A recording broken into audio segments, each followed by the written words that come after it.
Hello, on se retrouve pour le débunkage de la vidéo de la commission d'enquête de Rachida Dati. Et c'était pour faire un petit point sur. J'avais vu cette vidéo deux fois déjà quand même. Et j'avais envie de faire un petit débunkage de la façon dont on nous donne de l'information aujourd'hui, et qui est pas trop de l'information au final, et du jeu un peu. Du jeu qui se faisait. Donc pour introduire, je suis désolé. Je vous préviens d'avance, je m'excuse.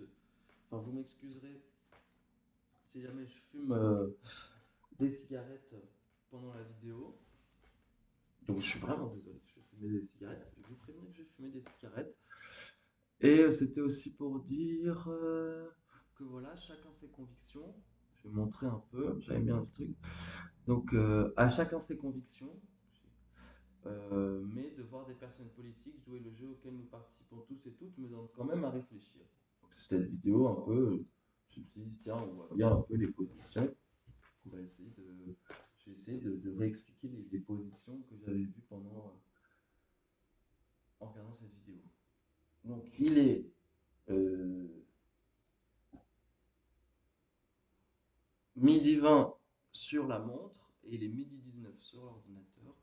Et je vais commencer à regarder.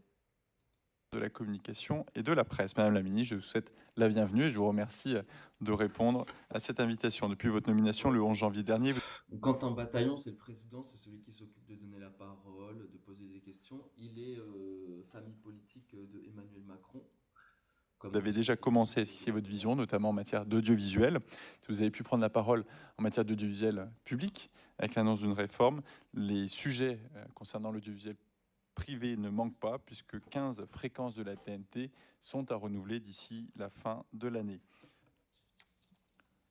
Je vais, Madame la Ministre, vous confier la parole pour une dizaine de minutes de manière à vous laisser apporter votre propos liminaire. Nous aurons ensuite des questions de monsieur le rapporteur, puis des députés membres de la commission, éventuellement des députés non membres de la commission. L'ensemble des groupes politiques nous ayons fait parvenir les demandes de prise de parole et la priorité à apporter à celle-ci. Bon, bah rien d'intéressant. Une petite introduction de Rachida Dati sur le fait qu'elle est ministre de la Culture. Elle va rien dire de spécial. Pour plusieurs raisons. D'abord, vous l'avez mentionné, ça ne fait pas très et indépendante. Informant et grâce à une information pluraliste, honnête et indépendante. Donc une information pluraliste, honnête et indépendante.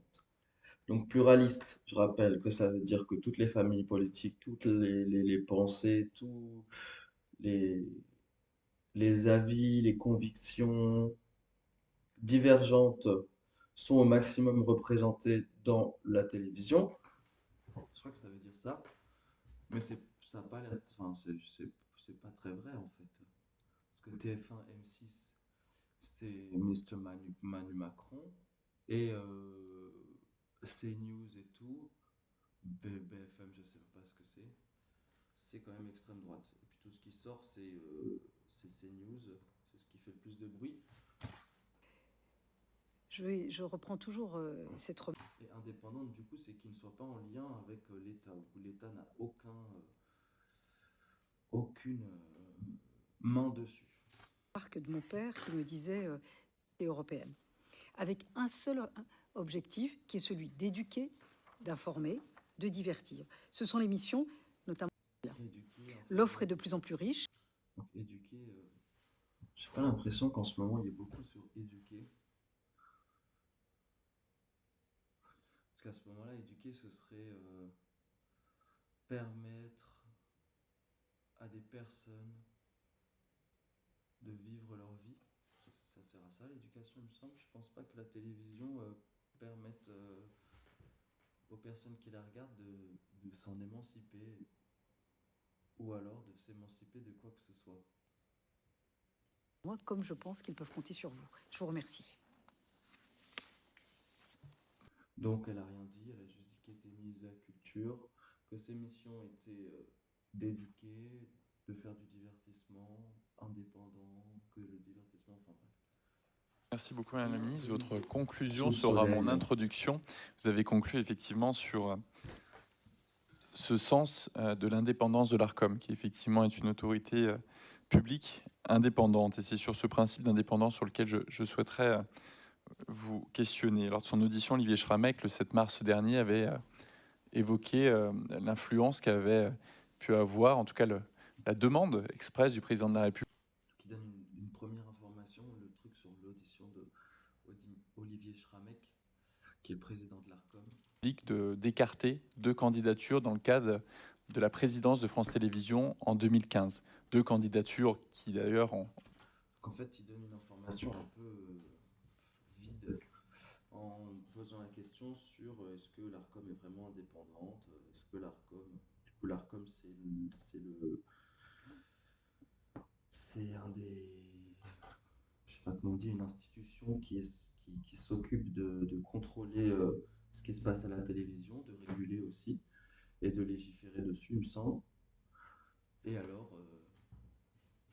c'est ça, hein. Mais du coup, ça voudrait dire est-ce que c'est vraiment indépendant ou pas? Votre sentiment sur cet épisode-là, votre vision et votre respect de ce principe de l'indépendance de l'ARCOM, et à partir de ce moment-là, comment vous définissez la collaboration que vous pouvez, vous, avoir avec le président de l'ARCOM, la relation que votre cabinet peut avoir avec l'ARCOM et la relation aussi de la DGMIC, dont je salue à travers... La petite scénette, c'est quand on met la petite scénette en posant une question, comme ça la personne, elle peut être sur une petite scène et faire le petit spectacle et tout ça. Là, Monsieur Quentin Bataillon, il lui pose une question scénette. C'est un peu dommage. Il n'y a que Saint-Toul qui va pas la sauver pendant cette vidéo. Et Monsieur Aurélien Saint-Toul, qui sauve jamais personne d'ailleurs. Et c'est très important de noter ça. J'ai vu beaucoup de commentaires qui parlaient de Robespierre et tout ça, mais bon, je sais pas pour qui est-ce que vous prenez cette commission d'enquête, mais c'est simplement un jeu de théâtre, c'est simplement un jeu de théâtre rendu public un peu, ou un jeu de société où il y a des acteurs qui vont jouer leur rôle et d'autres qui vont jouer le leur. Monsieur Saint-Toul, son rôle, c'est simplement de faire chier les personnes auditionnées et de leur faire sortir le plus de jus de vérité. Monsieur Quentin Bataillon, en fonction des gens qui sont auditionnés, il leur fait sortir de la vérité ou pas.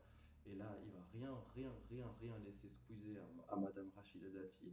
Il y en a d'autres, après des députés, qui vont juste utiliser leur temps pour dire rien du tout qui est en lien avec les questions, rien de squeeze. En fait, le but de regarder ce genre de programme de base, c'est que les citoyens, allez, ils peuvent voir ce qu'il est dit, avoir des informations. Voilà, c'est juste une question de squeezing et d'informations qu'on donne aux gens et tout. Et là, c'est en live, avec les corps, une grande performance, un grand jeu de théâtre de l'information qui ne doit pas être révélée, qui va par le jeu de la commission d'enquête, avec le fait qu'il y a un président qui décide qui parle pas, qui va dans le cadre des questions, qui va pas dans le cadre des questions.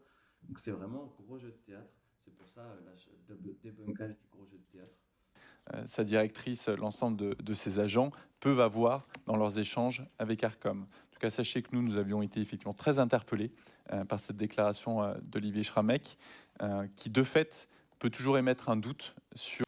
Donc Olivier Schrammeck a une réponse qui émettait un doute. Ça va pas plaire au groupe Renaissance parce qu'ils aiment pas trop qu'il y ait des gens qui émettent des doutes sur ce qu'ils font. Du coup, là, il va donner la petite scénette à Rachida Dati pour qu'elle puisse époussiérer le doute qu'il y avait avant. cette indépendance à laquelle nous tenons énormément ici en tant que législateurs et qui d'ailleurs est la condition de la confiance de nos concitoyens, la condition à l'ensemble des travaux de cette commission d'enquête. Tout d'abord, l'ARCOM est un régulateur indépendant. Que nous ayons des relations avec comme ministre de la Culture ou comme l'administration et des relations avec l'ARCOM. Oui, mais l'indépendance de l'ARCOM est dans les textes, dans les principes et dans la réalité. C'est ce qui se passe avec nous. Nous pouvons demander, dans le cadre de la régulation, des avis à l'ARCOM sur des points précis, sur une consultation. C'est ce qui se passe où j'ai demandé un avis sur notamment la prolongation ou la publicité, notamment pour la grande distribution dans les médias. Mais l'ARCOM est un régulateur indépendant. Moi, je veux vous dire aussi ce que je pense. J'ai entendu aussi les propos de M. Schrammeck. Quand on est un grand commis de l'État, moi, je trouve que ce type de propos n'ont pas lieu d'être. Soit il fallait les dire en son temps, mais il ne faut pas attendre 10 ans ou 15 ans pour énoncer de tels propos. Voilà, en plus, c'est des affaires qui datent de 10 ans. Voilà. Qu'il a pu occuper, et puis du statut qu'il a immédiatement. Allez, on passe aux vraies questions. On a un fonctionnement bien à nous, avec un va-et-vient qui est un peu pénible. Merci, Monsieur le Président, merci, Madame la Ministre, de votre propos liminaire. Comme l'a signalé le Président, et comme vous l'avez vous-même rappelé, la commission d'enquête porte sur l'attribution des autorisations, leur renouvellement et le respect des obligations que remportent ces autorisations. J'aimerais d'abord vous demander ce que vous savez, que savez-vous des raisons du départ de votre prédécesseur? C'est une question curieuse. C'est la vie politique. Nous sommes nommés ministres. Et puis ensuite, vous pouvez aussi, dans le cadre d'un remaniement ou le Premier ministre par le Président de la République, et vous êtes amené à changer. Oh là là. Donc il n'y a pas forcément de raison. Donc elle n'a rien dit. À quoi ça sert? Aucun problème. J'entends, je connais la Constitution. Je vois même politiquement ce que Emmanuel Macron a pu chercher à obtenir, mais je m'interroge, n'ayant pas été moi-même ministre, je me demande quelle est la nouveauté de vos vues au ministère, quelle décision politique vous pourriez prendre que Madame Abdul Malak n'aurait pas été en mesure de prendre. Juste pour reclarifier bien sûr les débats sur ce point-là. Quoi? Que Madame Abdul Malak n'aurait pas été en mesure de prendre? C'est un peu tordu comme question. Mais c'est pas mal au final. Madame la ministre. C'est pas mal comme question tordue parce que j'ai l'impression que ça pose un contexte un peu bizarre où Madame Rachida Dati, elle saura pas trop comment répondre. Donc il y a moyen qu'elle se plante.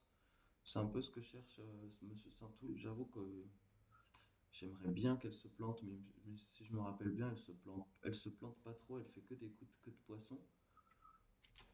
Cette commission d'enquête ne concerne effectivement que le contrôle attribution de contenu de la TNT. Donc... Ah non, c'est vrai. Ah voilà, dans cette commission d'enquête, c'est Monsieur Bataillon qui sauve Madame Rachida Dati à chaque fois.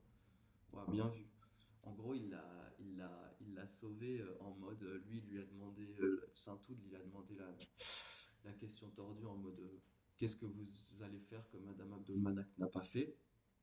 Pour un peu, en fait, si Rachida Dati, elle répond ce qu'elle va faire, en gros, elle mettra Madame Abdul Malak de fait dans une position où ça voudrait dire qu'elle n'aurait pas fait quelque chose qu'elle aurait dû faire. Et du coup, le président de la commission, là, il va juste effacer ce petit truc. Il va la sauver. Pour réponse de se limiter à cet objet de la commission, vous étiez hier au sein de la commission des affaires culturelles et de l'éducation, qui avait un champ beaucoup plus large, mais l'ensemble de nos questions. D'impro de tout le monde a ses positions, tout le monde va prendre la parole, mais en même temps, pendant qu'il y a de la parole qui est prise, il peut y avoir des prises de position qui ne sont pas calculées et tout. Donc c'est grande impro de personne ne doit parler en même temps, chacun parle à son tour. En fait, c'est les questions qui créent les réponses, en fait. C'est ça. Et c'est l'intervention du président qui crée le contexte des questions, et c'est, enfin voilà quoi. Donc c'est jamais, c'est rien de fou en fait. C'est pas la démocratie là, c'est juste un grand jeu là, c'est rien de fou. Hein. Y a rien de, c'est pas là que ça va changer en tout cas. Que les choses vont changer. Et vos réponses sont limitées, donc je confirme que si cette question est posée, elle se limite à notre commission. Donc, pour correspondre à la demande du président, je reformule. Quelle est la nouveauté de vos vues au ministère concernant la TNT et quelles décisions politiques pouvez-vous prendre que Madame Abdul-Malak n'aurait pas été en mesure de prendre concernant le renouvellement notamment des autorisations de la TNT? Très franchement, à la fois je ne comprends pas votre question et je vois où vous voulez en venir et je n'irai pas là où vous voulez en venir. C'est le débat et le propos que vous souhaitez avoir ne concerne pas cette commission. Moi, vous savez, je suis très légitimiste, je suis très légaliste. Donc je réponds en fonction de l'objet de cette commission. Être très légaliste, ça veut simplement dire je suis un toutou de l'État, je ne vous dirai rien. Alors là, être très légaliste, ça pour tous les gens, je suis d'accord, là, tous les gens travaillent, ils sont en train de travailler et tout ça, mais ils travaillent quand même à faire en sorte de ne pas vraiment dire les choses. Donc je sais pas c'est quoi comme travail ça, d'avoir un boulot et t'es payé pour rien dire, ou t'es payé pour faire en sorte que les gens comprennent pas ce que tu dis, ou t'es payé pour... Bon, en tout cas, c'est vraiment un boulot de grand méchant, quoi. Donc, si vous avez des questions à poser à Madame Abdul-Malak, vous la convoquez ou vous l'appelez, et puis peut-être qu'elle vous donnera des éléments. Moi, je ne suis pas dans ce cadre-là. Le président de la République m'a nommé ministre de la Culture pour mener des réformes très précises. Le président de la République m'a mené ministre de la Culture parce que j'ai du bagou et que j'ai de l'expérience dans le fait de jamais dire les choses qui fâchent et dans le fait de ne jamais rien annoncer d'intéressant et dans le fait de juste répondre émotionnellement à toutes les questions, ce qui est quand même très important, c'est vrai, mais bon, utiliser l'émotionnel comme ça pour mentir, c'est pas honnête. C'est vraiment pas honnête. Celle de la réforme de l'audiovisuel public, celle évidemment que la culture soit la plus accessible au plus grand nombre, aux Français qui sont soit en zone de ruralité, les plus défavorisés, ceux qui n'ont pas accès à la culture de manière si évidente et si naturelle. Allez, merci Superman. Donc moi, j'ai des missions très précises. Thank you. Que je souhaite évidemment mener à bien. Donc aucune de ces missions ne concerne la télé. Vous imaginez là si à la place de toutes ces personnes qui sont auditionnées pour dire des trucs très précis et avoir des questions très précises et tout ça, c'était juste bah, vous, moi, tout le monde là autour des petits micros et on pourrait juste discuter de ce qu'on voudrait à la télévision. Non mais ce serait trop bien, en fait c'est ça le truc, ce serait vraiment trop bien, mais c'est pas possible parce qu'on nous prend pour des cons. Mais ce serait juste ce serait trop bien. On aurait nos petites bouteilles d'eau avec les petits verres, on pourrait se rencontrer et tout. Ce serait vraiment trop bien. Vision privée sur les chaînes privées de TNT. Comme vous le savez, c'est pas à vous que je vais dire. Il y a une procédure qui va être ouverte, il y a des candidatures qui vont être suscitées. Mais c'est à nous que tu dis, c'est pas à lui. Tu sais très bien que c'est filmé et tout, c'est à nous que tu dis. Donc non, donc c'est à nous que tu veux pas dire en fait. Bah merci en fait. Il y a des renouvellements qui vont avoir lieu. Moi, je laisse le processus s'enclencher et se faire et se dérouler en toute indépendance. C'est l'ARCOM qui a ce pouvoir d'attribution des autorisations de la TNT. Donc, je ne vois pas en quoi je serais concernée par ces attributions. Est-ce que Madame Abdul-Malak ou son entourage vous aurait évoqué avec vous le sujet du renouvellement des autorisations TNT? Quand je suis arrivée au ministère, je n'avais même pas de dossier ministre ni un papier sur le bureau.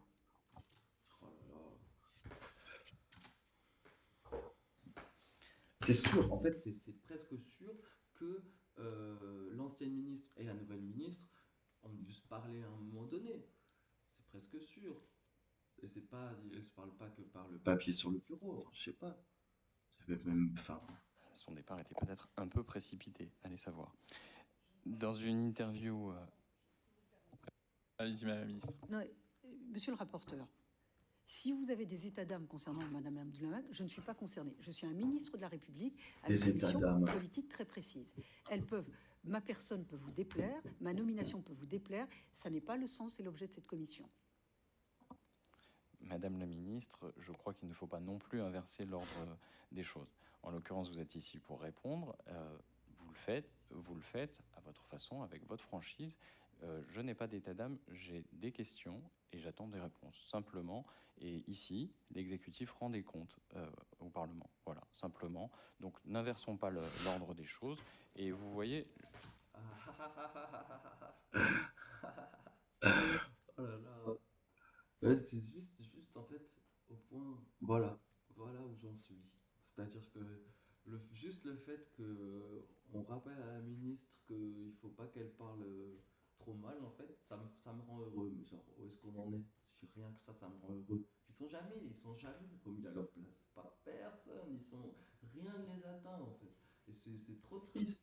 C'est trop triste. Moi, j'aimerais qu'elle dise un jour, elle a reçu un mail et que ça l'a rendu triste et qu'elle y a réfléchi. Et là, on saurait vraiment que c'est des humains derrière et que tout ça et tout. Mais ils veulent pas parler. Je ne fais que poser des... Et je confirme bien qu'effectivement l'exécutif rend des comptes, mais cette commission d'enquête a un objet précis, il faut qu'on Gna, s'en gna, tienne, gna, et nous en éloignons de plus gna, en gna, plus gna. depuis quelques questions. Allez-y, Méchant. monsieur le rapporteur. Non, je n'ai formulé que des questions qui évoquaient le sujet de la TNT et des autorisations, donc je ne m'éloigne Allez, pas. la petite Et bataille. Madame la ministre, il n'y a aucun état d'âme qui est lié à votre personne. Je ne pose que des questions politiques qui ont trait à la TNT. Dans une interview au Monde du 16 janvier 2023, Madame Abdul Malak avait fait part de son souhait, je cite, de responsabiliser les présentateurs, les chroniqueurs, mais aussi les patrons de chaînes, pour leur rappeler que l'autorisation d'utilisation gratuite de leur fréquence s'accompagne d'obligations comme celle de traiter les affaires judiciaires avec mesure, celle de respecter le pluralisme des opinions, etc. Lorsqu'on arrivera en 2025, au moment de l'analyse de leur bilan pour la reconduction de leurs autorisations de diffusion, l'ARCOM saura regarder comment elles ont respecté ces obligations. Ces propos résonnent comme une menace. Pourtant, l'ARCOM, vous l'avez dit, est une autorité indépendante. Considérez-vous que votre prédécesseur a outrepassé ses fonctions?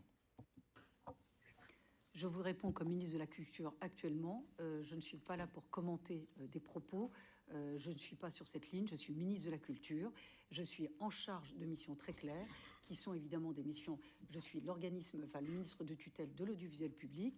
Je suis en charge de faire respecter évidemment une organisation, des objectifs que je vous ai énoncés dans mon Mais tu es un discours robot. liminaire, et je m'en tiens à Tu es ça. un Je fais robot. des décrets, je rédige les décrets, je porte Tu es les juste un projets de loi, robot. et C'est le bon, on a régulateur est dans son compris. rôle, et moi je suis dans mon rôle de ministre de la Non, non, Culture. non. Je me tiens à ma mission, le régulateur est aussi dans sa mission. Tu es un robot. Par ailleurs, comme chacun est dans sa mission, moi je vais rester dans le mien, celui de poser des questions et d'espérer des réponses. Je vous demandais une appréciation sur un propos de votre prédécesseur. Je crois que vous êtes Bah en merci. état d'apporter une appréciation sur le propos de votre prédécesseur. Je n'ai pas d'appréciation à porter sur les propos de ma prédécesseur. Je ne peux porter d'appréciation que sur mon action et ma mission. Oh là là, c'est pas vrai. Mais en fait, d'où elle vient ton action et ta mission? Ton action et ta mission, elle vient bien d'un courant politique qui a des héritages et tout ça. Donc tu peux parler d'appréciation. Enfin, elle est juste en train de dire non, je ne peux pas être critique des personnes qui ont eu le poste avant. Non, désolé, je ne peux pas être critique. Donc, désolé, mais c'est une ministre de la Culture ne peut pas être critique. En fait, ça sert à quoi qu'elle soit ministre de la Culture, en fait? Parce que le but de la culture, c'est d'être critique de ce qui se passe aujourd'hui et en même temps de le souligner et tout, mais de quoi est-ce que tu... Enfin, il y a pas de but dans la culture, mais quand même, c'est important de douter et tout, et d'être critique. Et c'est pas possible, elle est juste en train de dire qu'elle est un gros robot. Bon. Oui, je mets un E après C'est pas décesseur, j'entends possible. on se pose la Hmm. question. Bien, je prends note, je constate une forme de crispation qui est un peu ennuyeuse, mais enfin. Vous avez fait la une du JDD du 4 février 2024 avec cette déclaration. Le service public doit respecter toutes les opinions. Le 6 février 2024, vous avez abondé en ce sens sur CNews. L'audiovisuel public a le soutien des Français, mais s'il veut le garder, il doit être le reflet de la diversité des opinions des Français. Est-ce que par ces déclarations, vous sous-entendiez que l'audiovisuel public ne respecte pas le pluralisme? Je répondais à la décision du Conseil d'État sur la nécessité que tous les médias, tout l'audiovisuel puisse respecter le pluralisme. Et cette décision du Conseil d'État concernait l'ensemble des médias, y compris l'audiovisuel public. Effectivement, L'ARCOM devrait mieux contrôler ces news. De nombreux médias ont fait croire le contraire. Néanmoins, je m'interroge sur le fait que vos deux premiers entretiens, ou quasiment, aient été accordés au JDD et à CNews. En réalité, ce sont donc deux médias du groupe Bolloré. Notamment le 6 février, vous étiez en plateau pour expliquer ou pour répondre à Madame Mabrouk et vous admettiez avec elle que le wokisme était devenue une politique de censure. Est-ce que, avant toute chose, vous pourriez me donner une définition du mot wokisme, s'il vous plaît? Bien joué. Ma C'est ça en fait qu'on veut. C'est simplement ça. première interview a été donnée sur France Inter. Merci. Si elle sait pas ce que ça veut dire wokisme, Si, parce à que quoi vous ça dites sert? votre, Et en même avec temps, beaucoup si elle dit ce que ça veut dire wokisme, oulala. d'étonnement, que j'étais sur les chaînes du groupe Bolloré, et je crois que ça n'est pas interdit d'être sur Que les de chaînes du poisson. groupe Bolloré. J'ai la tutelle des médias, de l'audiovisuel public, et évidemment, j'ai aussi la responsabilité du pluralisme, de la transparence, de la probité, de l'éthique pour l'ensemble du paysage audiovisuel français.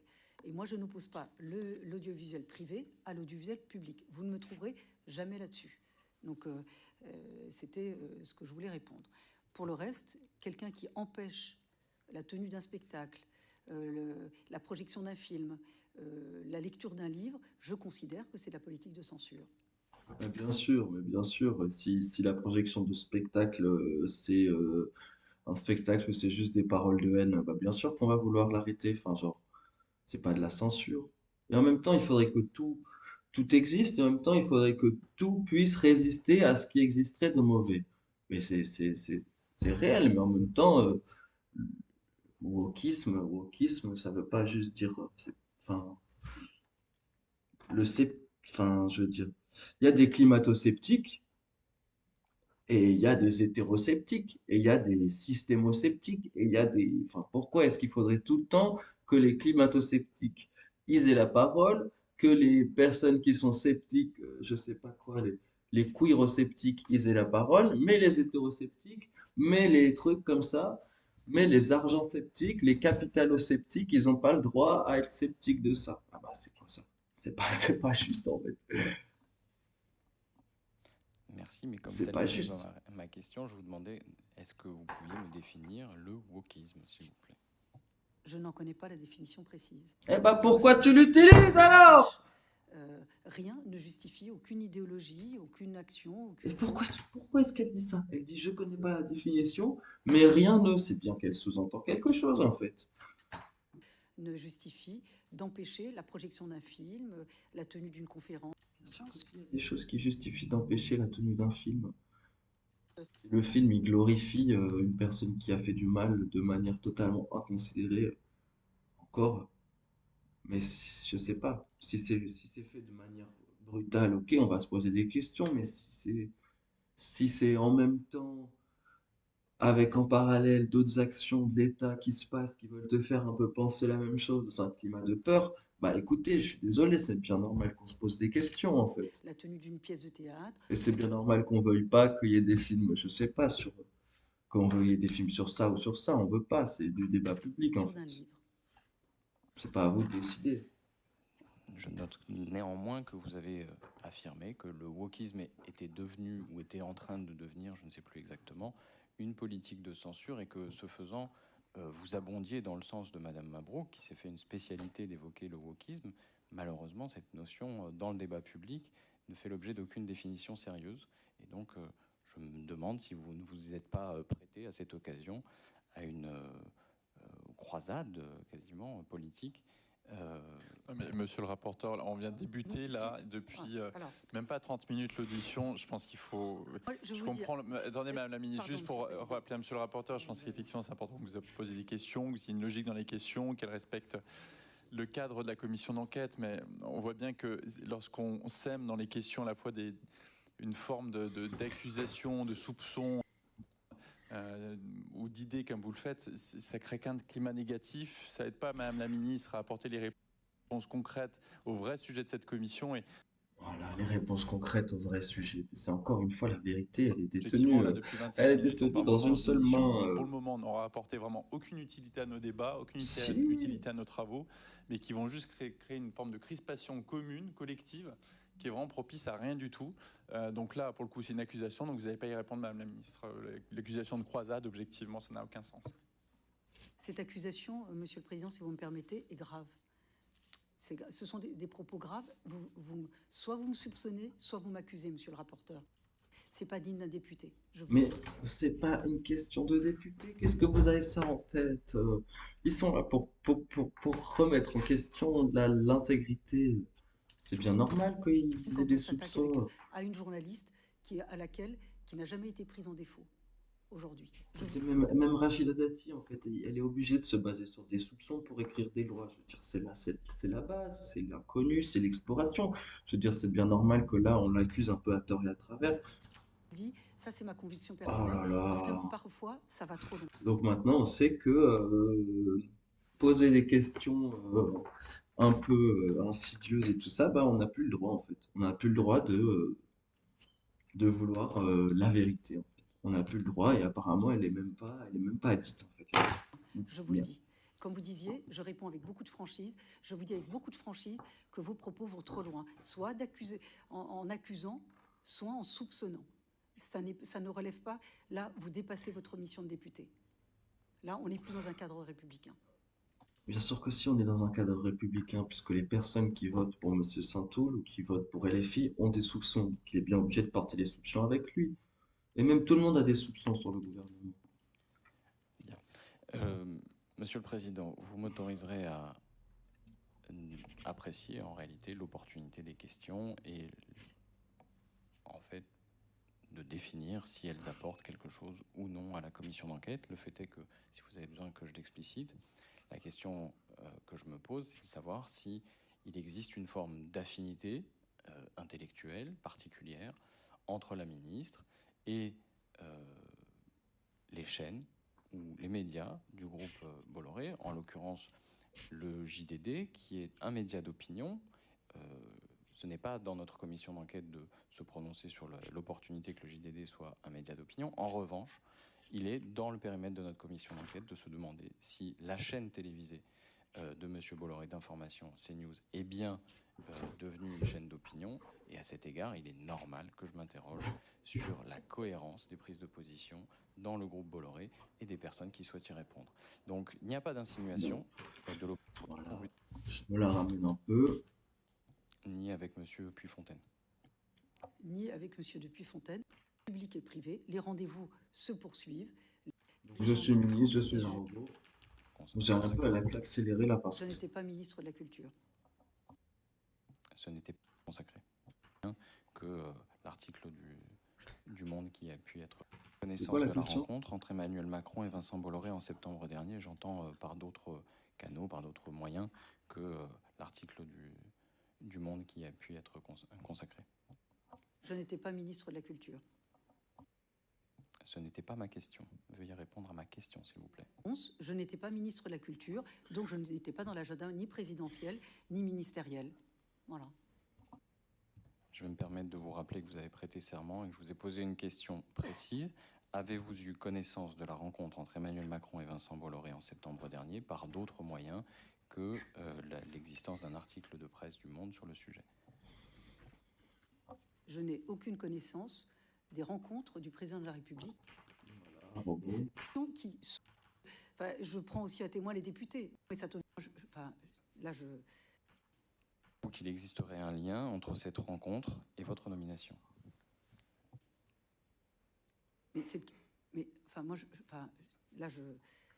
Là, ça devient très personnel. Non, mais ça devient très personnel, monsieur le rapporteur. Je prends aussi à témoin les députés. Moi, je veux bien. Mais là, vous allez trop loin, monsieur le rapporteur. Je vous le dis. Voilà. Non, ce sont des questions qui soupçonnent des choses. Voilà.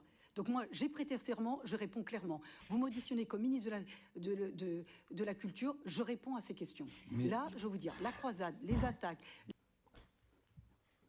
Oh là là. Mais tu n'es pas en mousse. Et c'est quand même important de dire que tu es humaine quand même. Donc, vous mettez en cause ma légitimité, monsieur le rapporteur. Mais tu n'as pas de légitimité à être là. La seule légitimité que tu as à être ministre de la Culture, c'est parce que tu arrives à faire ce que tu es en train de faire maintenant parfaitement. En cause ma capacité, vous mettez en cause ma compétence. Bah oui. Je ne pourrais pas être nommé uniquement, simplement, je serais l'objet d'un contrat entre deux hommes pour que je puisse exercer une fonction. Non mais je vous pose la question et je prends à témoin les parlementaires. Est-ce que j'ai besoin que quelqu'un se rencontre en disant il faut la prendre ou pas? Mais là, c'est pas la question, c'est pas vous. La question, c'est pas si toi, tu es légitime à ce point. C'est la question, c'est justement, est-ce que des personnes outrepassent leur légitimité? C'est pas, c'est tout. Vous mettez en... Non, non, non, monsieur le rapporteur. Moi, je suis une responsable politique, engagée politiquement. J'ai fait mes preuves politiquement, j'ai une légitimité. Mais Vous ça, souhaitez la mettre en cause depuis le début de cette audition, je n'accepte pas. À chaque fois, ça va trop loin. Voilà. Donc moi aussi, j'ai le droit d'être absolument pas content de ce type de questions. absolument pas content. Parce que le soupçon n'est pas acceptable. Si, c'est Dites-moi acceptable. pourquoi il suffirait que 2 hommes parlent de moi pour pouvoir me nommer. Pourquoi? Quelle est votre idée derrière la tête, monsieur le rapporteur? Ça serait quoi? Ils auraient quelque chose qu'ils auraient conclu ensemble et que je serais le prix de ce contrat? Mais non, c'est pas le prix. Non, écoutez, C'est pas le prix de ce contrat. C'est juste que ils savent très bien que d'une certaine manière, que voilà, avec les histoires autour de Rachida Dati, tout ce qu'on entend, c'est bon, tu vois. Ils savent très bien que si on paye Madame Rachida Dati, elle fera ce qu'on lui dit de faire d'une certaine manière. En tout cas, c'est l'idée que j'ai dans la tête. Un ministre de la Culture, en plus, qu'est-ce que... C'est grave. on entend, Madame la C'est ministre, grave. que c'est pas acceptable et c'est dommage, c'est pas la première fois qu'on vous auditionne. Effectivement, personne s'était jusque-là comporté avec vous, malgré toutes les différences politiques. Donc, je vais laisser au rapporteur le temps de regarder ces questions. Voilà. Blablabla. Merci, monsieur. Monsieur le Président, Redonner l'objet de la cette ministre- commission. Donc, Monsieur le les Président. questions répondent vraiment à l'objet de ces travaux. Eh bien, j'ai Je une donne question. donc la parole. Je rappelle que donc Monsieur le les Président, questions vous doivent abusez de vraiment votre pouvoir. respecter Monsieur le Président, l'ordre vous abusez de et votre pouvoir. l'objet de La cette ministre commission devait me d'enquête. répondre, elle ne m'a Avant pas de répondu. redonner à nouveau Vous abusez de votre pouvoir, monsieur le Président. redonner la parole à Monsieur le rapporteur. Je rappelle que les députés Monsieur le Président, vous abusez de votre ont pouvoir, donc 3 Monsieur le minutes Président. avec un droit de rebond. Les députés non membres 2 minutes. Et ensuite, nous pourrons redonner la parole à Monsieur le rapporteur. Donc, Madame Rachida Dati n'a pas répondu à la question. Et voilà, et elle s'en sort parce que ça commençait, les sous-entendus étaient commencés à être un peu. Donc, pour faire le petit check, qu'est-ce qu'a dit Rachida Dati d'intéressant? Rien. Qu'est-ce qu'a dit Monsieur Saint-Toul, quitte à se faire rebondir? Que Monsieur Bolloré et Monsieur Macron ont vu ensemble que Madame Rachida Dati, Madame Dati, était la candidate parfaite, c'est ce que j'ai écrit, à la tête du ministre de la Culture. Donc pourquoi est-ce que Mr. Bolloré il a son avis à dire là-dessus? Je sais pas. Apparemment, on veut pas nous faire comprendre, on veut pas nous donner des informations, on veut pas qu'on puisse comprendre. Moi, je comprends pas là. Dans un premier temps, je donne la parole à Madame Céline Calvez pour le groupe Renaissance. Merci. Merci, Monsieur le Président. Madame la Ministre, vous avez dans vos propos marqué le rôle essentiel qu'a la TNT dans le maintien de la cohésion de la société. C'est important. Au-delà de la TNT, c'est l'audiovisuel. C'est aussi un des chevaux de bataille. J'ai pu travailler sur la représentation des femmes à l'écran, que ce soit en tant que journaliste, experte. Il y a eu des progrès là-dessus. Chaque année, l'ARCOM remet un baromètre sur la place des femmes dans les médias. Il remet également chaque année un baromètre sur la représentation des personnes en situation de handicap, de la diversité. Qu'est-ce qu'elle va répondre Aller à un ça? petit peu plus loin dans les conventions de base, de se dire que eh bien, nous devons exiger un petit peu plus aux entreprises qui prennent la responsabilité très grande d'émettre sur ces chaînes. Comment nous pourrions faire que finalement ça devienne aussi un intérêt pour eux, puisque au fur et à mesure qu'elles auront à représenter davantage de Français, je suis sûre que ça renforce le lien aussi avec le public. Je vous remercie. C'est vrai ça, Madame Renaissance. Donc là, c'est un jeu politique, hein. Si les gens disent des choses bien, ça c'est pas forcément bien. Ça veut juste dire que c'est. J'ai l'impression que de toute façon, tout est tellement stratégique qu'il faudra commencer par penser comme ça. Et que même quand les gens sortent leurs émotions, ce sera de toute façon récupéré, ce sera de toute façon. Alors, Madame la députée, vous avez raison d'indiquer ces évolutions nécessaires, notamment dans les cahiers des charges, parce qu'on le voit, on a de plus en plus de questions de société qui impactent les médias. On l'a vu pour les violences faites aux femmes il y a quelques années. C'était évidemment des choses dont on ne parlait pas, qu'on n'évoquait pas, et encore moins dans un cahier des charges ou dans des contrats d'objectifs ou de moyens. Alors, on a évidemment... Mais pourtant, à la télé, on compare encore l'avortement et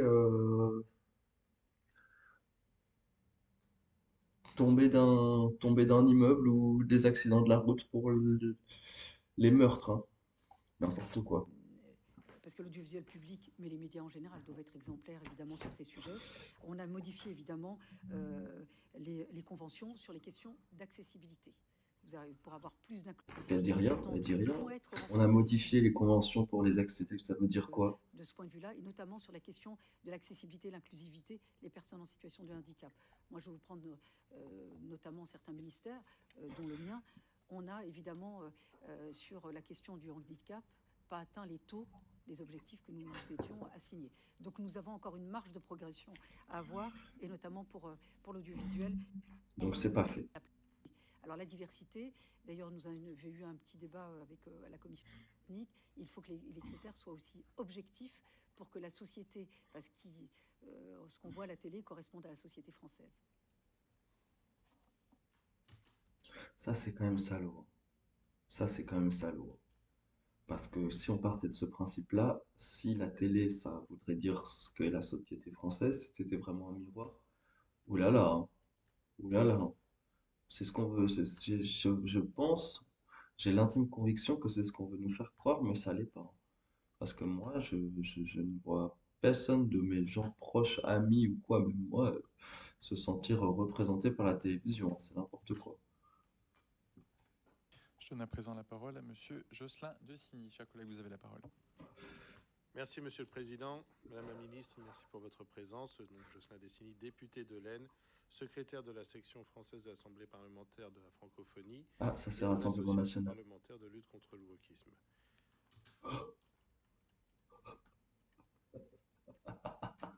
Ah, ça existe ça? L'association de lutte contre le wokisme? Le principe constitutionnel du pluralisme politique permet de garantir aux Français de recevoir une information politique diversifiée afin qu'ils puissent exercer leur liberté d'opinion et Il est stressé son pote. de choix. Le présentateur Yann Barthès, dont nous avons obtenu ce matin avec mes collègues l'audition dans cette commission, refuse d'inviter les membres du Rassemblement national. Pourtant, le 7 mars dernier, l'ancien ministre et ancien porte-parole du gouvernement Olivier Véran, invité sur son plateau, l'a félicité et même encouragé les autres médias à boycotter les représentants du peuple que nous sommes, allant ainsi à l'encontre de toute règle démocratique qui régisse notre pays. En effet, parmi les obligations auxquelles sont assujetties les chaînes ayant des fréquences gratuites, toutes les chaînes de la TNT... Bon, bah, c'est le Rassemblement national qui fait sa façon, sa ouin attitude. Bon, pas trop fou le cheval du Rassemblement national, là. Figure aussi celle d'assurer la pluralité des expressions sur les sujets prêtant à controverse. Dans la même lignée que son confrère, votre prédécesseur a menacé le 23 janvier dernier 2 chaînes de la TNT, C8 et CNews, de se voir retirer leur fréquence parce que, d'après son appréciation, elles n'assureraient pas le pluralisme politique attendu. Donc, le Rassemblement national parle de CNews. Donc, bon, voilà, tout est dit en fait, hein. Pourtant, à contrario de M. Barthès, ce sont ici les intervenants qui refusent de se rendre sur les plateaux et non l'inverse. Madame la Ministre, votre franc-parler est unanimement reconnu. J'aimerais connaître votre regard sur l'état du pluralisme politique aujourd'hui dans le paysage audiovisuel français et sur les garanties que lui apporte le gouvernement que vous avez choisi de rejoindre. Sous votre ministère, l'ARCOM devra-t-elle encore craindre les ingérences de vos prédécesseurs ou comptez-vous lire son action? Alors d'abord, comme vous avez pu remarquer, moi je ne m'inscris pas sur les commentaires qu'on peut faire. Les retraits d'autorisation relèvent, c'est la seule compétence de l'Arcom. Donc moi, j'ai pas à me prononcer là-dessus. C'est à l'Arcom d'apprécier. Encore une fois, coup de queue de poisson. Il ne faut pas connaître de sanctions ou de mise en... Tous les médias sont audiovisuels ont une obligation de pluralisme. Mais ça, on le sait, ça sert à rien de répéter la loi, en fait. On veut savoir ce qui se passe dans la réalité. Hop. La concentration. C'est aussi... on était en 2005, on était les engagements sur une marge de progression à avoir et ne présume pas. Voilà, c'est là. Désolé. Par avance, qu'elles ne puissent pas être renouvelées, enfin que leurs autorisations. Ça, c'est la seule compétence de l'Arcom. Voilà, donc elle répète la loi. En lien... Vice-présidence. Merci, Monsieur le Président. Madame la Ministre, j'ai une question en lien avec cette commission d'enquête et les chaînes TNT, le sujet qui devrait nous occuper. Vous êtes depuis 2007 une figure médiatique importante, habituée au plateau télévision et identifiée par les Français. Vous avez, depuis votre première entrée au gouvernement, connu la montée en puissance des chaînes d'information sur la TNT. Aussi, en tant que ministre, mais surtout en tant que personne ayant l'expérience de ces chaînes, comment jugez-vous leur impact sur la relation des Français à l'information et aux politiques? Monsieur le député aura sa deuxième question.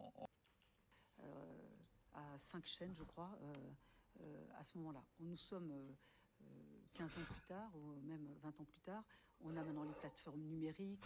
Ouais, voilà. Elle dit rien, elle dit rien. On va passer. Et je trouve que ça, c'est un atout majeur dans... Est-ce qu'il y a un atout majeur? En ce moment, on parle beaucoup de souveraineté industrielle. Nous avons une souveraineté sur la TNT. Ah oui, mais bon, merci, quoi. Évidemment. On a une souveraineté sur la TNT, ça veut juste dire c'est nous qui décidons. Et ça, c'est un atout majeur, ça? Non, je suis pas sûr. Le n'est pas forcément... On va passer les scénettes, là. Vos réponses à ces premières questions. On dirait la personne dans Harry Potter, là. La prof dans Harry Potter, là. La question de l'analyse que vous faites. Comment elle s'appelle? On dirait elle, là. La prof, là. Harry Potter. La méchante du ministère. Ministère méchante. Jeanne Ombrage. Madame Ombrage. On dirait elle. Oh! C'est fou! Que vous jugeriez nécessaire d'opérer dans la loi par rapport à la procédure de choix des canaux par l'Arcom. Cette procédure, elle est fixée précisément par la loi, les critères de choix également. Quel est votre regard sur cela et notamment sur la capacité de sanction de l'Arcom? On le sait, les sanctions actuelles sont possibles après mise en demeure sur le même thème et d'exacte même nature. Ne pensez-vous pas qu'il serait plus efficace d'armer l'Arcom d'une capacité de sanction plus rapide ou alors en considérant que la nature de l'infraction, de ce qui est reproché, peut être un petit peu élargie? Parce que si on est vraiment sur l'exacte même raison, évidemment, eh bien ça pousse à des débats juridiques sans fin qui finalement sont contre-productifs pour la capacité de l'Arcom à intervenir. Et c'est d'ailleurs ce risque juridique qui a fait, je pense, que l'Arcom n'a pas forcément été en capacité ou n'a pas souhaité prendre le risque de sanctionner davantage un certain nombre de chaînes. C'est ma première question et j'en aurai une seconde après. Sur le pouvoir de sanction de l'Arcom, comme vous le savez, c'est comme l'échelle des peines, il y a une gradation. Et donc elle va juste expliquer la loi. Voilà, Madame la Ministre, vous étiez avocate. Est en réaction à votre propos liminaire sur les questions de concentration. Vous avez évoqué la modernisation de la loi de 86, mais par finalement le contrôle au cas par cas. Est-ce à dire que vous seriez favorable à une limitation de la... Voilà, elle va répondre. Qu'est-ce qui se passe après? Sur les grandes plateformes numériques, l'échelon européen est... Bon, je commence à perdre un peu de concentration, désolé. J'ai passé. Des livres à la télévision, ça impacterait le secteur. Moi, je pense que... Ces médias d'un éventuel scandale touchant son activité de fret et logistique. Il a dit « Je ne réagirai pas bien et je le ferai savoir ». Il a dit qu'il trouverait ça très agressif s'il devait, en tant qu'actionnaire, souffrir d'une attitude agressive. Donc il n'y a que les questions intéressantes qui partent d'informations. Le reste, les questions CNET et tout ça. Peut-être que ça change d'avant, mais ça a le mérite d'être clair. Il a aussi ajouté « Il faut que l'information existe, mais il y a la manière et la manière. Je suis particulièrement déçue quand je vois qu'il y a seulement un petit encart dans mes journaux quand mon groupe fait quelque chose de bien. » Voilà, je voudrais savoir quelle réaction vous inspire de tels propos. Je vous remercie. C'est le propos de qui ? Qui est Rodolphe Saadé, dirigeant du groupe CMA-CGM, vient juste de racheter BFM TV sur sa possible réaction au traitement par dit « Je ne réagis d'un éventuel scandale touchant son activité de fret et logistique ». Il a dit « Je ne réagirai pas bien et je le ferai ». Il a eu cette réaction sur une question sur par le CS. Bon, je ne sais pas qui parle, mais en gros... cette indépendance. Bon, voilà. Par Bolloré, en l'expliquant, Cyril Hanouna, sur le plateau de son émission, expliquant qu'on ne pouvait pas évoquer les affaires de Bolloré en Afrique parce qu'on était sur la chaîne C8 possédée par Bolloré, en l'expliquant tel quel. Pour moi, ça pose un énorme souci. Et vous mentionnez la loi Bloch, et il se trouve que justement, la Commission des affaires culturelles dont je suis vice-présidente vient d'établir un rapport d'évaluation de cette loi Bloch et pointe un certain nombre de minimum de lacunes, voire de fortes défaillances. On a mentionné, ma collègue l'a mentionné, la question des sanctions de l'ARCOM, etc. Mais il y a aussi des questions plus larges autour de la concentration, autour du pouvoir des actionnaires sur leur rédaction. Donc, vous avez mentionné les chartes. Il y a par exemple le fait que, est-ce que ce n'est pas problématique qu'il y ait plusieurs chartes, alors que la déontologie devrait peut-être exiger une même charte à laquelle tout le monde se tiendrait. Ça, c'est vrai. Est-ce qu'il n'y a pas dans la concentration... Donc là, on demande en gros à Madame Rachida Dati pourquoi est-ce que toutes les chaînes peuvent s'organiser un peu comme elles veulent et pourquoi est-ce qu'il n'y a pas une grande charte auquel elles devraient toutes respecter pour qu'elles puissent avoir chacune leur goût à elles, leur propre ligne éditoriale, mais aussi pour que les personnes qui regardent la télévision puissent en fait s'en sortir d'une certaine manière, j'ai l'impression. Et j'en profite pour vous ajouter la question sur la concentration et le maintien du pluralisme, pour vous poser une question quand même que beaucoup de gens se posent sur vos intentions, cette fois-ci pour l'audiovisuel public, puisque vous parlez d'une forme de concentration au sein de l'audiovisuel public. Le rapport Hugonet-Carucci, mais il y a aussi... Bon, je passe. Regardez la...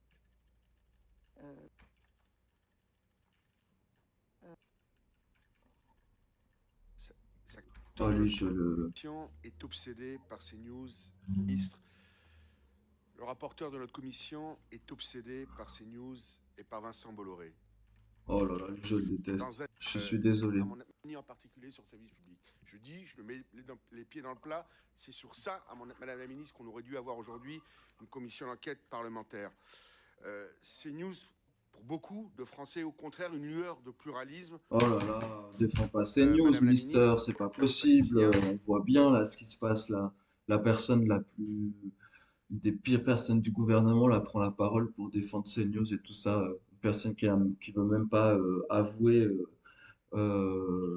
les crimes de guerre d'Israël, là, elle prend la parole et elle est en train de soutenir CNews. Donc voilà, on sait, c'est bon. Merci beaucoup. Merci beaucoup d'être aussi cramé. Sa partialité, son manque d'équilibre et de pluralisme lorsqu'il s'agit en permanence de diaboliser le seul et en plus, en s'énervant comme ça, moi je me suis aussi énervé. Je ne reviendrai pas aux exemples de l'affaire Aldoura à l'époque lancée par France 2. C'est un polémiste, Mister. Regardez, hop. Guillaume Meurice, Proux, Brice, Benjamin Netanyahu, encore lui, je parle. Comment on peut être à sa place sans avoir des intérêts dans des endroits louches? Regardez comme il bouge. Hop. Pas possible. Merci, monsieur le député. Bon, voilà. Merci, monsieur le député. Bon. Excusez-moi, je vous donne immédiatement et je vous présente mes excuses, monsieur Ballard. Donc vous avez vos 3 minutes en tant que membre de la commission. Vos excuses sont toutes acceptées, monsieur le président. Oui, dans un souci de transparence, donc je rappelle que j'ai été journaliste près de 40 ans dans les groupes Radio France, Bertelsmann et TF1. Madame la ministre, je voudrais qu'on revienne, mais on a déjà abordé avec votre propos liminaire et puis à travers les questions de plusieurs de mes collègues sur l'avenir de notre souveraineté audiovisuelle française. Donc on a dressé le tableau, on est tous d'accord, il y a face à nous des mastodontes qui captent les 2/3 de la publicité, qui ont une puissance pour créer Netflix et 20 milliards de dollars par an, quand toutes les chaînes françaises, 1,2 milliard On parle de la France d'euros. contre le Il y a reste du monde, là. Également, l'ARCOM a pu agir à travers les FAI pour faire en sorte que nos chaînes de la TNT soient toujours visibles, mais incontestablement, il faut aller plus loin. Alors vous avez quelques précisions que je voudrais vous demander. Donc, le législateur, et ça peut être transpartisan, je pense, peut agir sur à la fois la publicité, les fusions. Vous avez évoqué celle de TF1 et M6 qui aurait eu sûrement du sens. Vous avez évoqué Il donne tellement d'informations. et il n'y a rien de prévu dans les dispositifs. C'est la guerre de l'information. Une chaîne française. Quel cheval de bataille. Il n'y a rien de prévu. Et moi, j'avais auditionné Netflix dans le cadre du rapport pour avis dans le PLF 2023 et je leur avais demandé, mais est-ce que vous interdisez de faire de l'information? Ils m'avaient dit non. Est-ce que vous interdisez d'acheter des droits télé? Ils m'avaient dit non. D'ailleurs, Amazon a des droits télé, de faire de la pub. Non. Donc Netflix et Amazon achètent des droits télé. Tout ça à l'arrivée. C'est des informations qui sont très importantes. Il y a péril dans la demeure pour notre souveraineté audiovisuelle française, peut-être. Et ça, c'est un député Rassemblement National qui donne des éclaircies très importantes. C'est n'importe quoi.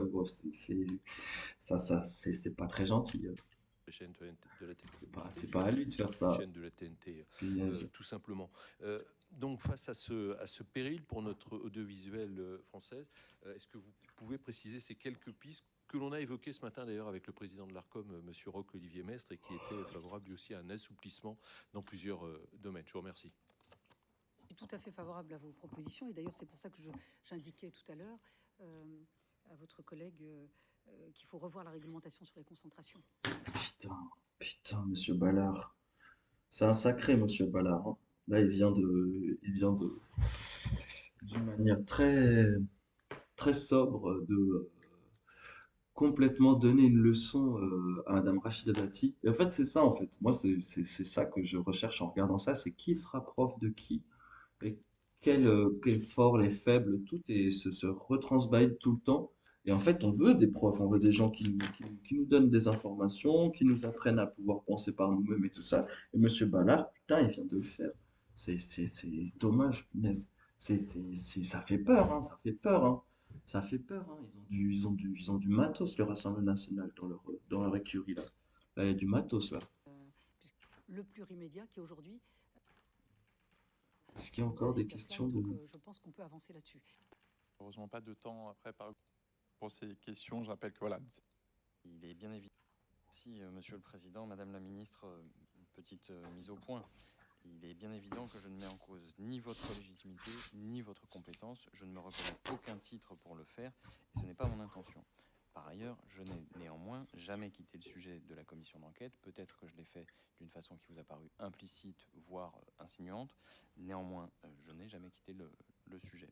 Par ailleurs, je rappelle à notre commission que Olivier Schrammeck et Marcel Rogemont ont fait part de leurs doutes quant à la régularité de l'attribution des autorisations en 2012 et qu'il est parfaitement légitime qu'on puisse aujourd'hui formuler des questions sur la procédure et sur bien sûr, il est parfaitement légitime. L'action du gouvernement éventuellement en direction du régulateur dans ce sens. C'est donc dans ce sens que je pose ces questions. Elles sont légitimes, elles ne sont pas un procès d'intention, elles demandent des réponses simples et claires. Je vais donc ajouter une question. Pour personne qui croit que c'est un procès type la terreur et Robespierre et tout ça, c'est faux, hein. C'est faux. C'est juste des gens qui posent les questions les plus douteuses pour qu'il y ait les réponses les plus douteuses qui en sortent et qu'on puisse nous-mêmes, citoyens, se poser des questions sur ce qu'ils disent en fait. Qui est une question en réalité que tous les observateurs un peu rigoureux se sont posés.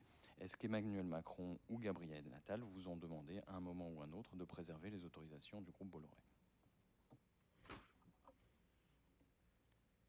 C'est une commission d'enquête contre M. Bolloré. C'est sur M. Bolloré. Enfin, je m'interroge. Voilà. Donc, je vous réponds. J'ai une mission très claire. Je vous ai énoncé mes missions. Donc, c'est un robot. nous n'y sommes pas mêlés. Voilà. Je vous ai engagé pour d'autres. Ce matin, et ça permettra à Vincent Bolloré de pouvoir quitter cette salle. D'autres, pourquoi? Donc voilà, maintenant plus le droit de poser des questions sur Vincent Bolloré. Pour d'autres, je vous ai répondu. Qu'est-ce que... La ministre a rappelé l'indépendance totale et que personne s'en était mêlé. Voilà, donc il suffit qu'elle dise des mots pour que les gens... Enfin, c'est n'importe quoi, elle dit même pas les mots les plus intéressants. Bon. Oui, si c'était arrivé. Et donc, il vous appartient de me dire non. Oui, effectivement, vous le caractérisez d'un terme plus juridique, mais je vois que vous avez une grande peine à formuler une réponse simple à une question simple. Au lieu de me dire oui ou non, vous avez mis beaucoup de temps. Et Vincent Bolloré va pouvoir quitter cette salle et ses questions. Merci. Il n'était ni excessif ni outrageant de poser une question factuelle. Je constate que malheureusement, dans notre pays, l'exécutif estime qu'on ne peut pas lui poser des questions factuelles sans avoir l'air insinuant. C'est comme ça. C'est bien dit. Je pense que là, ce qui se passe, c'est que M. Saint-Houl, il sait que de toute façon, il aura pas, on va pas le soutenir là-dedans et que, bah, heureusement, grâce à lui et comme d'autres qui l'ont fait, merci de pointer du doigt les défaillances et les interférences qui se passent là maintenant et ce gros système de gros théâtreux, de gros spectaculaires changements d'opinion, floutage de traces. Merci beaucoup. Voilà, je vous le dis. Ça va pouvoir nous permettre de passer au, voilà, je vous au thème suivant. Énoncé. Régularité en son temps. Mais je note que le budget de l'audiovisuel public français représente 0,16% du PIB national contre 0,8% du Royaume-Uni. Peut-on donc viser une telle ambition avec une telle différence de financement et avez-vous pour objectif d'augmenter les financements de l'audiovisuel public? Le budget de l'audiovisuel public a augmenté avec la trajectoire financière jusqu'à 2028 de 446 millions. C'est une partie d'un financement audiovisuel public. Donc il y aura plus de fric. Je vais vous dire, la démocratie serait bien dans un indépendant, pluraliste, avec une information de qualité et fiable, et pour l'ensemble des Français. Je vais vous dire, la démocratie serait bien dans un sale état. Je vous le dis aussi. Donc, en commission dans les prochaines semaines. Sur la concentration des médias, l'audition de la semaine dernière de la directrice générale de la direction des médias et des industries culturelles du ministère était extrêmement intéressante. Et dans cette audition,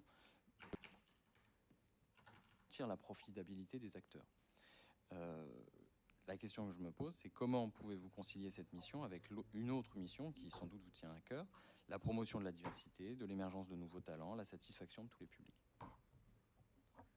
C'est dans le cahier des charges, c'est pas contradictoire. D'ailleurs, beaucoup de chaînes de la TNT ne sont pas rentables aujourd'hui. D'où l'intérêt d'être adossé à un groupe solide pour pouvoir se développer, avoir les moyens de se développer. Donc comment être rentable et de tout représenter. Programme de qualité. Donc il faut s'accrocher à des choses qui sont... Si on n'est pas rentable et qu'on représente tout, il faut qu'on puisse prendre le même argent que des choses qui sont hyper rentables et qui représentent qu'un seul truc. C'est quand même structurellement très mal fait.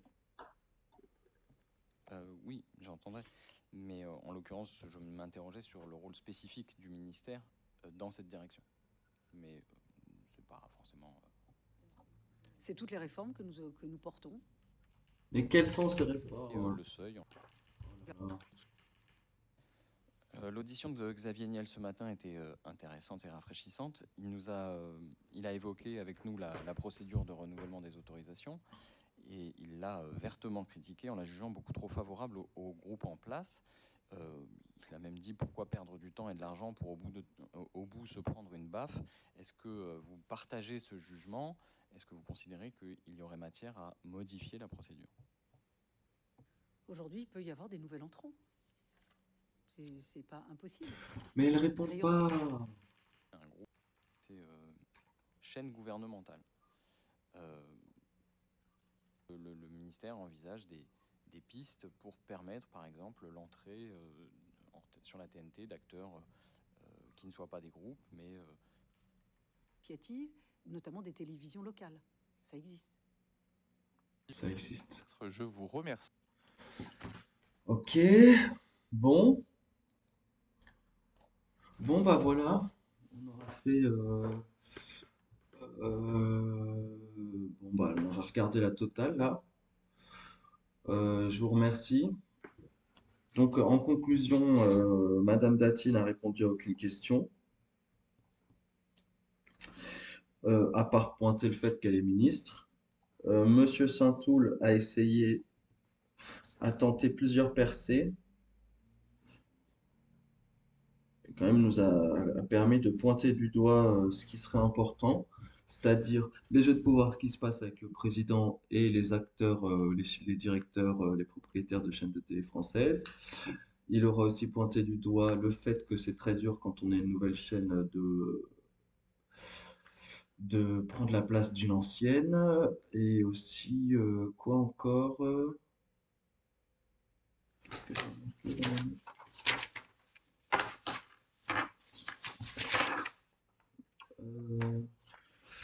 pointer aussi du doigt. Ah oui, le fait que l'ancienne ministre n'aurait pas réussi à faire ce qu'elle voulait faire. Alors, je ne sais pas encore ce qu'elle voulait faire, mais du coup, ça, c'est à creuser. On a aussi appris que Monsieur Ballard, donc de l'écurie du Rassemblement national, était quand même assez chaud. Et ça fait peur.